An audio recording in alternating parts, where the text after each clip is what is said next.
Kelly and Donald O'Connor in That's Dancin', one of the new movies we're going to be reviewing this week.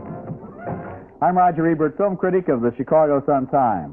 And I'm Gene Siskel, film critic of the Chicago Tribune. In addition to That's Dancing, which focuses, and properly so, on the artistry of both Gene Kelly and Fred Astaire, we'll also be reviewing Bertrand Tavernier's prize-winning French film, A Sunday in the Country. And at the end of the show, we'll have a special X-ray segment on the career of Goldie Hawn, what she's doing right, what she's doing wrong. But first, Roger starts with a real-life espionage thriller called The Falcon and the Snowman. There have been a lot of spy movies over the years, but never ever one quite like The Falcon and the Snowman, which is based on the true story of two young Americans, a computer whiz and a drug dealer who sold defense secrets to the Soviet Union. The inside man is played by Timothy Hutton. He's a former seminarian who is offended when he discovers that the CIA is playing dirty tricks in Australian politics. That bothers his idealism, so he steals the CIA's secrets, but then he needs somebody to contact the Russians and try to make a deal. So he turns to his oldest friend, the kid he used to serve mass with, who is now a freelance drug dealer, and the dealer is played by Sean Penn. Look at the way in this scene they tiptoe around the notion of actually becoming spies. Every day I get these misrouted cables, the CIA secret mail, details of covert action that have nothing to do with national security. Manipulations of foreign press, political parties, whole economies. I mean, it's incredible. I had no idea the extent of the lie, the level of deception. Australia's not the only one of our allies being deceived. Woo! I've got a house to show. Lock up if you leave. You know what I think? You really want to hurt him? You really want to do some damage? Make it public. New York Times. No. No, I'm talking about a big expose. It's already public. You can't get any more public than what happened in Chile. People still don't believe we engineered that. Allende was a socialist. He was elected. You know, people see what they want to see. It's unbelievable. Well, I don't know what's going on with you, but this is insane.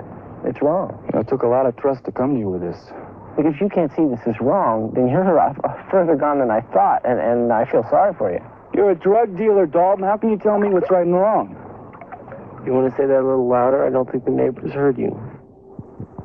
What's intriguing there is the way both of them come across as typical American kids, almost daring each other to get involved in this dangerous deal. This is not a movie about super spies. It's a movie about run-of-the-mill, absolutely mediocre spies who get in way over their heads. And later in the film, Sean Penn, who was hooked on cocaine and is usually in the middle of a 24-hour-a-day battle with trembling paranoia, actually contacts the Russians and makes a transfer of the information that his friend has stolen. If I don't show up within 30 minutes, that means something went wrong, and we'll try again next month, okay? Okay. Now, never, Louis, I must stress this, never come to the embassy again. It's watched constantly by you-know-who. First time you had to, I understand that. Now one they can't have. You know Oswald. Lee Harvey Oswald. He visited the embassy here, and you know what? The CIA has a picture of it, of him on the grounds. They photograph everybody. I want you to promise me. No, it crossed my heart. Good. So you understand. When you've got something for me, make an X 1 meter above the sidewalk at the junction of Juarez and Peralta, the first Monday of the month. We'll see it and we'll be in touch. Tuesday. Did I say Monday? Monday, yeah. No, I mean Tuesday. Now, I need to know some things, and I have a list. The money picture. All right. I got it. Safe and sound, I didn't forget. So.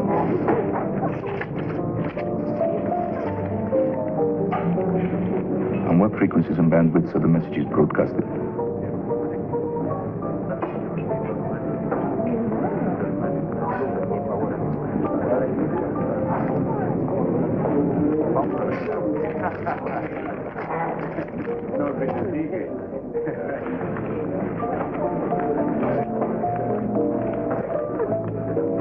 I don't know. That looks like amateur night there, where he's wiping his mouth and then passing the money across the table. But this movie is so filled with such a wealth of everyday detail that you get the notion that spies are more often like this than they are like the James Bond stereotypes. This is one of those things called a how-to movie, where while the story's going on, you're learning actually how it really works, and so you're gripped at two levels, the story and then the detail. It's very well done. And you have the feeling that they know how it works, yeah. that the movie has been well-researched. The Falcon and the Snowman is an amazing movie. It's amazingly good, for one thing, and it's amazing, too, in the way it pieces together its incredible spy story out of the mundane ingredients of everyday life, out of parents, swimming pools, suburbs, and girlfriends, out of the compulsion to try doing something dangerous and tricky just to see if you can get away with it, the reckless compulsion. Sean Penn and Timothy Hutton are inspired in this movie. Every moment feels like a moment that's been captured from life. And The Falcon and the Snowman was directed by John Schlesinger. He's the same man who made Midnight Cowboy. And although these two kids are a whole lot different than Rizzo and Joe Buck were in that film, both relationships are about total opposites who get together at the wrong time for the wrong reasons, and something that starts out as a lot of laughs and ends up very differently. This, I think, is a great film. It's very early in 1985, but it's going to be hard to have 9 films keep this off the 10 best list. I'll tell you that. This is quite good. I appreciate the performance of Sean Penn. First of all, I didn't recognize him for Fast Times at Ridgemont High. This is a world apart of this role. I think you're quite right. I thought of Rizzo. This is that good a performance by this young man. It's not overplayed. He's a fascinating guy, and I think he does a great job. The film also isn't too preachy. Sometimes Timothy Hutton plays these earnest young men, and you think it's going to teach us a lesson, you know. This film is very good at showing behavior, and the lesson I like the fact you say it isn't preachy, because obviously here are Americans selling secrets to Russians. They're traitors, and the movie could have gotten sidetracked into just being about treason. Instead, it's about behavior. These kids are not real thoughtful. At times, they're not real bright in what they decide, and they have a very strange amoral attitude toward what they're doing, and they just get involved in this thing. And it's the involvement and the way that it builds and builds that makes it, it interesting. You can watch this thing and take a lot out of it. You can say it's anti-CIA. You can say it's the innocence of kids in some way, or the silliness of kids sometimes. But you're going to see a lot of great behavior. Real good film. Coming up next at the movies, a whole bunch of feet do some pretty great stuff.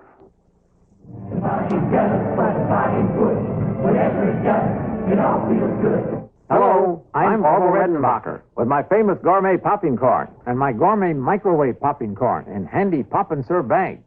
My special kernels pop lighter and fluffier than other corn. So do mine. Just pop it in your microwave, then pop it in your mouth. Mine tastes light and fluffy, too. So does mine. Pop my gourmet popping corn or my gourmet microwave popping corn. For the lightest, fluffiest popcorn, there's only one. Orville Redenbacher. Who has taken complete control and placed it at your fingertips? RCA, with an amazing VCR that asks you what you want to record and when, in simple language, right on the screen of your TV. So, what you select on screen with this advanced remote control, you'll get on videotape.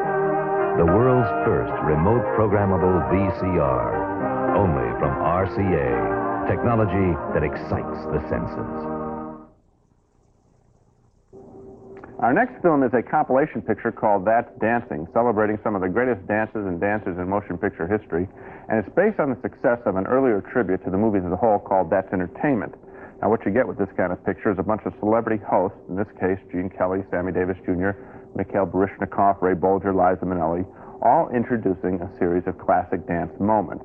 And then they tell us about these dances and dancers in narration. And the information provided in the narration is fairly scant. But the film makes one very good point about Fred Astaire, and that is that he insisted that his dances be shot not in close-up, but in full figure, without a lot of cutting, so that we could see his entire body and that of his partners and their relationships with each other. As in this scene from Fred Astaire in The Bandwagon.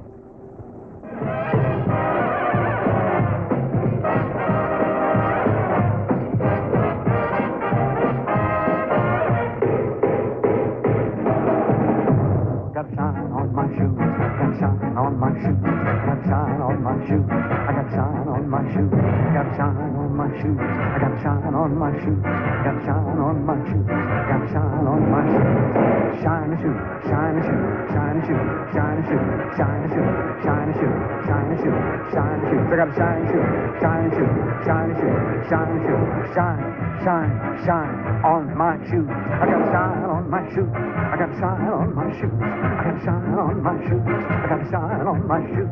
Got a shoe shine. I got a shoe shine. I got a shoe shine. I got a shoe shine. I got a shoe shine. I got a shoe shine. I got a shoe shine. I got a shoe shine.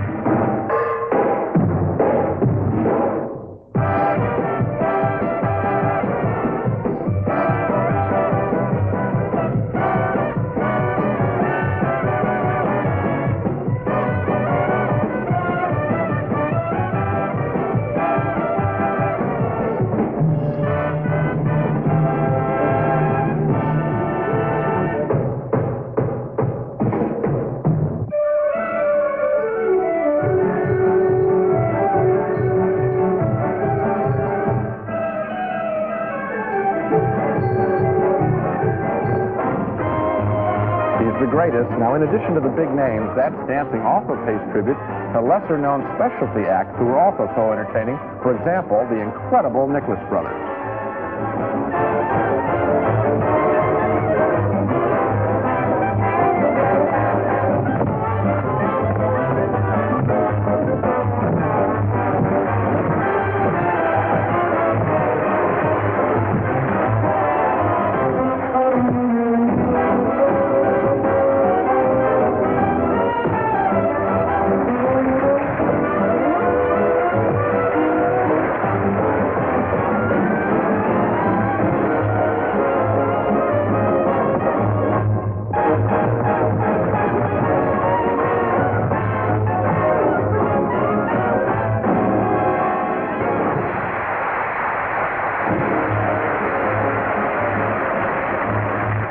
Incredible energy from down Argentine way is the picture. The Nicholas Brothers is fabulous.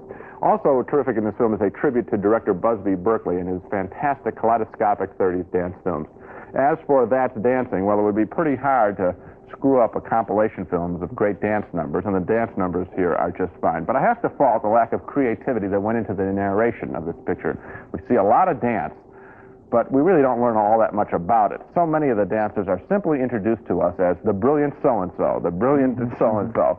And I think if they had used a little more learned approach, that they would have made this good film a much better film, and I don't think that they would have bored the general audience one bit. I almost take the opposite view to you. I think it could use no narration at all. I mean, Gene Kelly comes out and he talks about from the earliest days of tribal dances before the invention of the human speech and so forth. People were dancing. All I needed to show was that scene from him and singing in the rain. Gotta dance. That says it all. I understand. And so I think that the scholarly part is just stuffing. They could have just put together a lot of dance scenes. Here's where we agree. The narration that's in this film is no good. Okay. You think it could have been better? I think they could have done without it. Either way would have been better than what they've got. Now, of course, I agree with you that how can you fault looking at all this great stuff? Right. So, of course, I enjoyed looking at it, but some of their choices were weird. For example, they get into music videos and they show us Michael Jackson, and I realized there's more Michael Jackson in this film than there is Jimmy Cagney. And to me, he was the guy in this movie they overlooked. There's just one little bit of Cagney there. Maybe they couldn't get, it's an MGM film, they couldn't get the rights for more from Warner Brothers. Cagney, I think, goes right up there on my list with Astaire as one of the all-time great hoofers, and I would have liked to see more of him, but that's just a quibble, I guess. Okay. Next at the movies, A Day in the Life of a Stubborn Old Painter.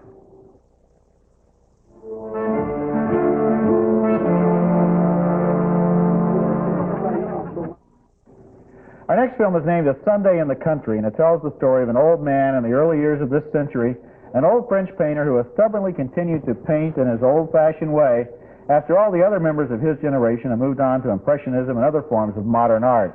The old man lives quietly in the country, and the movie tells of one day in his life when he receives visits from his children and he's inspired to reevaluate the way that his life has gone.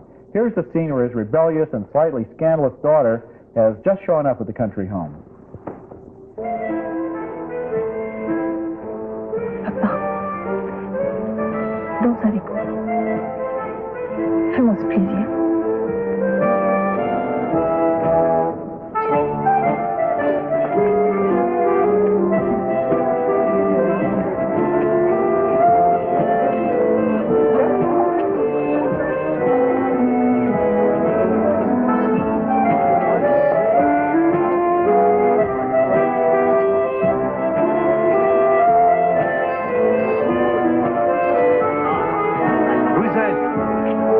Alors,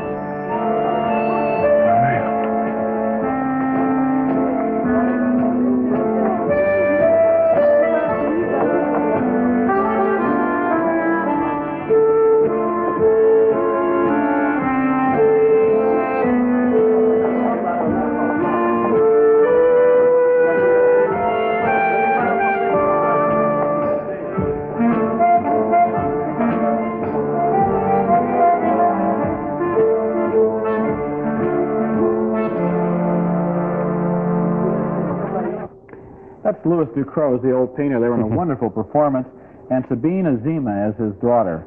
Sunday in the Country is a movie of self-discovery about a man who discovers first that it is right for him to keep on doing what he believes in, no matter what others think. Second, that his children have grown up in ways that he doesn't understand. But third, and most important, that he does love them and he loves life itself, no matter what. The movie was directed by Bertrand Tavernier, the best French director of the generation under 50, and it's a movie filled with peace and joy and serenity. A really nice film that probably has a chance at this year's Oscar for Best Foreign Film. Probably so. What I like is your use of the word serenity, because I think what I got out of this film was I've seen so many portrayals of old age in the movies that make me shudder. It's the doddering old person, and we're basically begged to like this person, have pity on them. There's no pity here. This is a man who has lived a very full life and comes to be at peace with his life, all the problems, the daughters, the different daughters and all that, the painting style not in fashion. He does, at the end of this film, it was wonderful to see the way he feels. And we see it, one, on his face, and then we see it with the camera, the way Tavernier shows us and honors the way this man is painted. That's very nice. The other thing that's nice about the film is the way that Tavernier establishes this time and place. You can almost hear the bees going out to visit the flowers in the yard. You can hear the wind in the trees. This movie is so rooted in that country home, in the atmosphere and in the inside and in the lawn and in the heat and in the sleepiness of the summer day, that you just absolutely feel like you're right there with them. It's really nice. You're a little exhausted almost at the end of the day. It has been a full day in the country. Coming up next at the movies, what's right and wrong with Goldie Hawn's career. May I present Miss Sunny Davis? Well, Mr. Noah, this is a real natural high for me. This Maytag warehouse gives me the shivers. Loneliness to the left of me, loneliness to the right of me. I'm surrounded by loneliness. Look at you Maytag washers, built to last longer, need fewer repairs. Thanks for nothing. And you Maytag dryers, I have a hunch you got it in for me too. And the same for you Maytag dishwashers, microwave ovens and ranges. Have a heart, huh guys? Not all Maytag repairmen are this lonely, but we're trying. Maytag. The dependability people. Have you ever been to Belgium? No, actually I haven't been anywhere. Oh. I mean outside of this country, I mean. Well, I was in Canada once, but that doesn't count because it's like attached. Our X-ray subject this week, what's right and wrong with Goldie Hawn's career. In 1984, Goldie Hawn made two movies following her great comic success of a couple years ago, Private Benjamin, where Goldie played a princess in the army. First, in 1984, though, there was Swing Shift, a surprisingly serious tribute to the housewives of the 1940s who worked in the defense industry during World War II.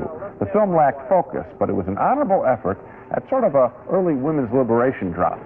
Then this past Christmas, Goldie Hawn returned to her specialty in Protocol, with Goldie playing her smart, dumb bunny character, working as basically a call girl for the U.S. State Department, trying to influence an Arab leader.